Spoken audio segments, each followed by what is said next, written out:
All right, mine's kind of rough, but it ends up beautiful. I don't know. My whole life has been absolutely terrible. You know, from the first memory that I have, I was 3 years old, and my dad had come home and he brought these three big old boxes in.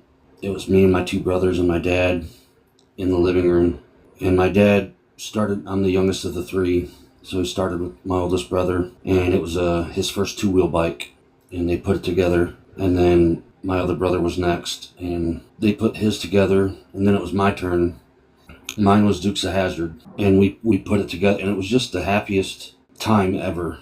And then after he got done, my mom finally came out of the room. She and my dad told us that they were going to be separating. My dad grabbed his bags. He had already had them packed, and he walked out the door. I didn't see him again for quite a long time. No birthday calls, no Christmas cards, no nothing. At the time, I didn't realize battling his own demons.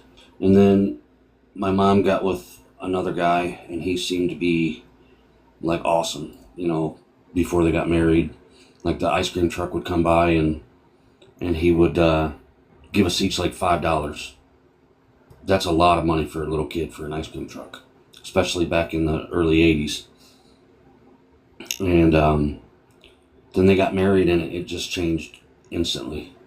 One day my mom was at work that evening, and we were sitting in the living room watching Jeopardy, eating dinner, and out of nowhere, he said, "All right, all three of you boys get up, go in the bedroom." He lined us up, oldest to youngest, and he began to hit my brother Larry. And then when he got done with him, it was Bobby's turn, then it was my turn, so on and so forth till he got tired of it.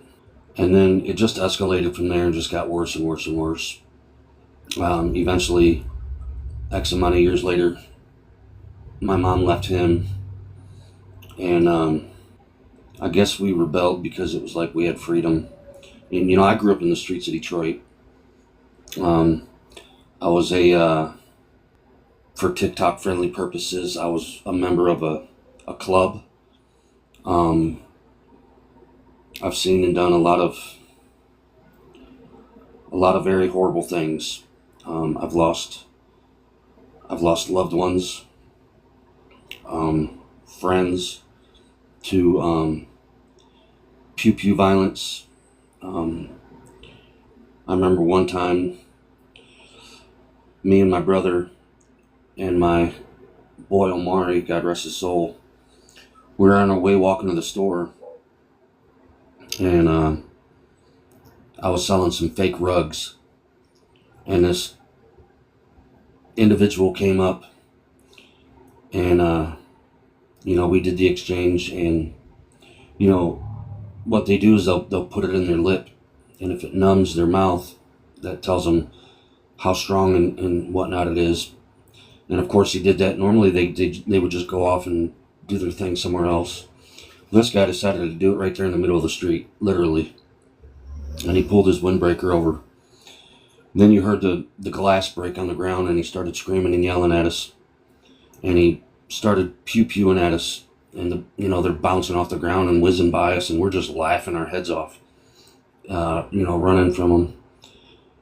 And of course I got into rugs, nothing too severe, but alcohol really bad. And when I was 28 or 29,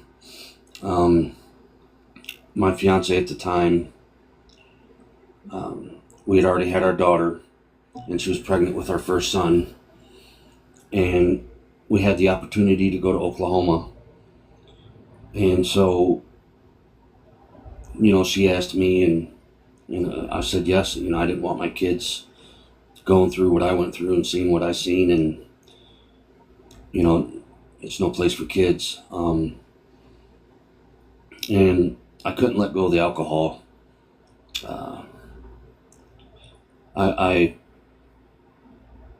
I have some mental issues, agoraphobia, which is the fear of leaving your home, severe social anxiety, severe panic disorder, severe PTSD, and manic depressive. And my psychiatrist is thinking possibly bipolar as well. And so I self-medicated for many years with alcohol, and um, that marriage didn't last. And then, I eventually ended up getting with another woman, and we had a child together. That one didn't last. Um, they had both cheated on me, and I don't. I've never been one to deal with that. So anyhow, I remember one day. Well, let me rewind a little bit. In 2012, this was when I was married. It was a Thursday. I was at work. I got off work and I went home, and I told my wife at the time, put my dinner in the microwave. I had to go to the church and help set up for Sunday service. I was on the production team, and they went all out. Fog machines, live music, band, like all out. Well, I was running a remote wire for fog machine, and I ended up getting electrocuted. The wall was made of metal, just like a roof, corrugated metal. And my right hand was holding on, and then my left hand, so it went into my left arm, straight through my chest, into my right, and back into the wall. Worst possible scenario you can have in that situation. And I remember yelling, "Help, help, help." And I could see a guy, to my left. I was on a ladder, and I guess he was frozen. He didn't know what to do. I don't know. And I started, like I seen my kids just flashing before my eyes, and I thought to myself, man, I can't believe I'm gonna die here today. And I thought, well, I guess this is the best place to go if you're gonna go. And this whole time I'm trying to fight and fight and fight and fight with every ounce of strength I had, and I couldn't even twitch a finger. I was completely locked. And eventually I just gave up fighting, and I said, Lord, forgive me for my sins. Here I come. And give me a second. The instant that those words came out of my mouth, I had this power come over me, and I was able to pull myself up over on the wall, off the ladder, and I put my feet on the wall, and I kicked myself off. In doing so, a screw that was meant for the top plate missed, and it was above it, and I didn't feel it, but it had pierced my hand. So when I kicked myself off, it shredded through my hand, and now my pinky's all half dead and whatnot. But God saved me at that moment, and I'd always been a believer. I was saved at that time. Actually, I was already baptized, but I was doing everything but living for God. And like I said, that marriage ended up failing. The next relationship failed, and I was still drinking quite heavily. And I had my youngest daughter for the weekend, and I would lay her to bed, and I would lay in bed with her and watch a little bit of whatever she wanted to watch, Jungle Book or Trolls or Frozen, whatever it may have been. And then I would turn the TV off, and I would usually lay there for her to fall asleep, and then I'd get up and continue to drink. Well, I fell asleep, and I woke up 3 or 4 hours later, and I had to sit down to use the bathroom because I was shaking too bad from withdrawal. And so I opened the bottle and started popping the tops. And as I'm standing there at the counter in the bathroom, my daughter coughed, and I looked across at her to make sure she was okay, and thank God she was. And I thought to myself, how much of a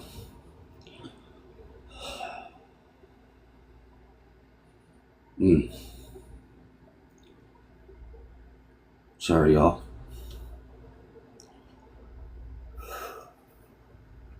I thought how pathetic I was. Because what if it would have been something serious?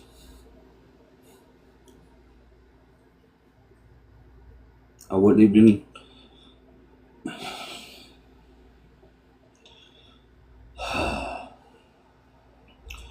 I wouldn't have been able to take her to a hospital. I'd have had to call an ambulance, and I just felt so worthless and pathetic. So after that, I reached out for help, and I checked myself into a rehab. And then when I got out, I sought a mental health hospital for my mental issues, and I was there for probably 3 years or so, and then shortly after COVID,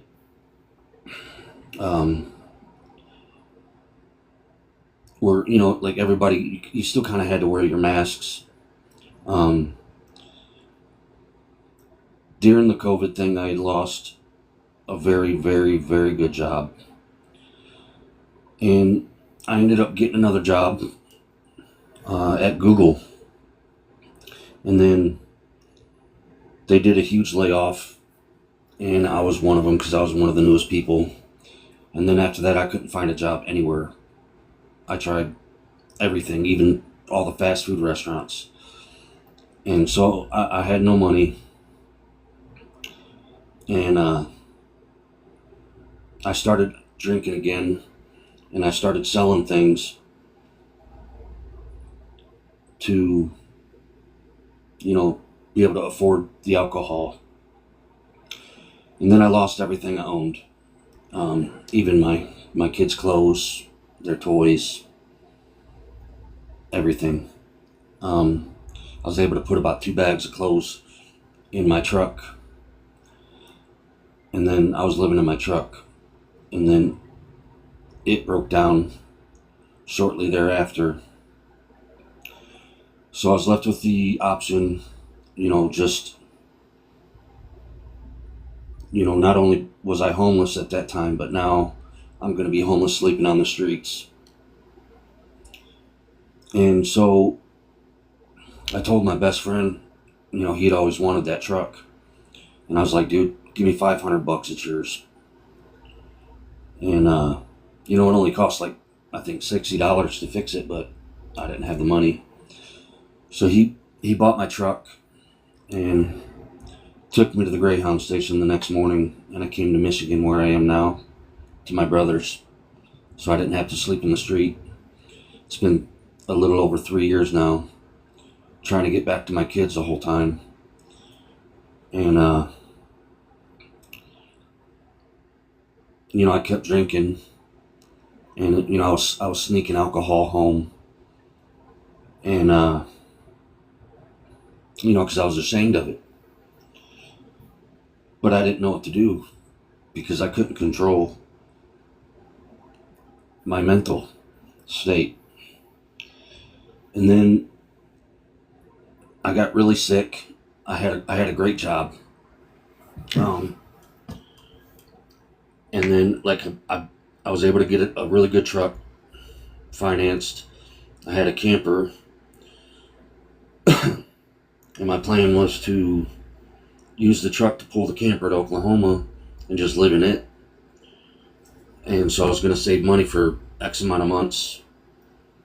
And then I got really sick, and I went to the hospital, and I had pneumonia in both lungs, really bad. I was septic. My pancreas was shutting down. I was in the ICU for 3 or 4 days. There for a total of 6 or 7. And I got out and they released me to go back to work. And I made it 2 hours and I couldn't breathe. So I left and went to the hospital. The next night I tried to go to work and I couldn't breathe. I had to go back to the hospital. And they took me off of work for a longer time. And I was like, if you take me off work this long, they're going to fire me. And they said they can't. You have, doctor's orders. You can't work. They can't fire you. It's illegal. So I was like, okay. Well, sure enough, they fired me. And legally, there was nothing I could do. And then I lost my truck. And it broke me. I remember when my mom passed away, I couldn't cry. I thought I'd shed all the tears I could shed through my life. And then when that happened, shortly after that, I fell to my knees and I was crying like a baby to God. I was at the lowest I'd ever been. And he was telling me, are you done? Are you gonna let me are you gonna let me take it from here? And of course I said yes. And I surrendered myself completely. And since then, things they're not easy. In the process of getting disability for my mental and physical. But I remember like a few days after, maybe a week or something, after I gave myself to God completely, I went to check the mail. I grabbed the mail out of the mailbox and I turned around to walk back across the street to the house. And I felt this most amazing comfort, peace, and warmth, not only in me, but all around me. Like it was just, I was completely enveloped. I know that's when God gave me the Holy Spirit. And ever since then, I've been doing everything that I can to live for God. So now, like I said, I do everything I can to try to make God proud of me. I spent my entire life hurting him, probably making him angry and sad, and who knows what else. I can only imagine how he was looking down at me as a father with a child and just shaking his head. Through all that, one day I was scrolling through this app and I was trying to find a Christian live that I can, try to be edified and, fellowship with other believers. And I ran across the live, and that's where I met Hollowed. I love him so much.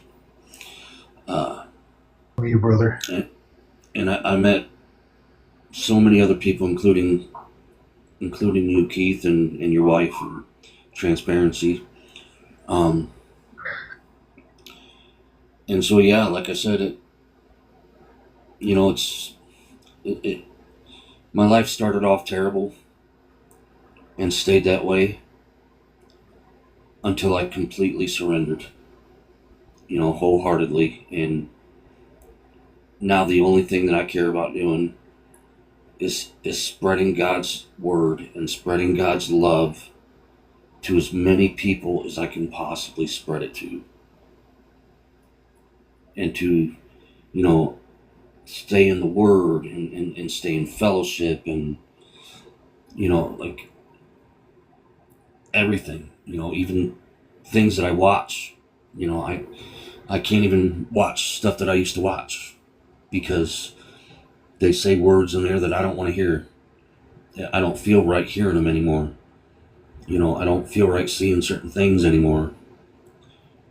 And, God pulled me out of the deepest pit